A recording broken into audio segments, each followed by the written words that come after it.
Perretxikuk pazientziekin lotu diteu, ze azkenien perretxiku bilatzien pazientzia eukitzen laguntzeigu.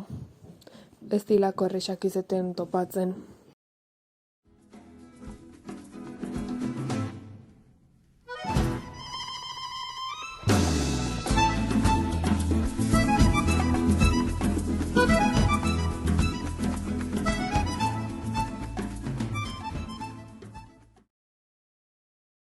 Porruari aniztasunaren balioa jarri diogu eta aniztasuna egotea beharrezkotzat ikusten dugu alderdi desberdinetan, bai kultura, bai hizkuntza eta bai arrazen artean.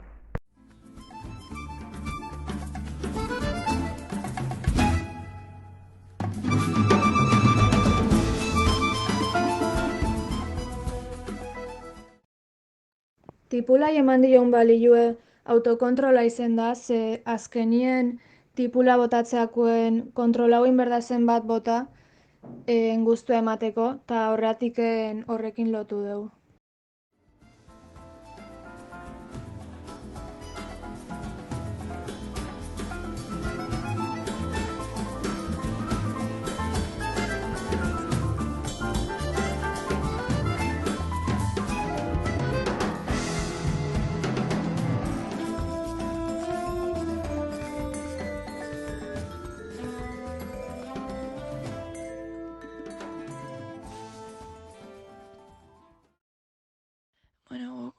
Olioe zintuzasunekin lotu dugu, ze olioe platera gehienetan dijue, eta azken finien zintuztasun pixket behar da eguneroko bizien egunero.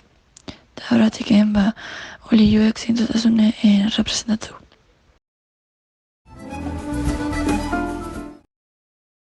Gatzak tolerantzi eta respetu simbolizatzen ditu. Tolerantziek aniztasuna aitortzeu eta respetun bidez desberdintasuneko onartuta balio txiteie.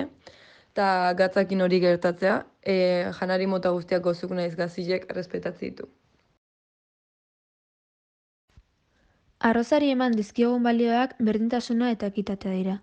Alde batetik, berdintasuna pertsonak gizartean ongizatera heltzeko helburuari buruz diskriminatuak ez izateko printzipio delako, eta bestetik, ekitatea jasangarritasun sozialerako erreferente nagusia delako.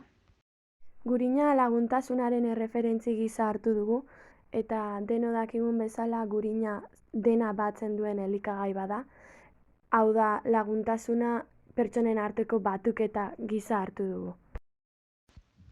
Ardo zuriak maitasuna adierazten du. Egunerokoan ezinbestekoa baitugu maitatuak sentitzea. Gure humiltasunekin lotu deu, ze gure elikagai oinarrizkona da, eta beste edozein elikagai moldatzea inongo trabai gabe. Gaztaile konfiantzakin lotu deu, ze gaztaileak eben jakilek askotan konfiantza transmititzei gue, eta errexo probatzeitugu horreatik. Perrexilak irudimen azan nahi du, eta osagai hau apaintzeko erabiltzen da gehienetan. Gure irudimen erabiltzen dugu platera perrexilarekin apaintzeko.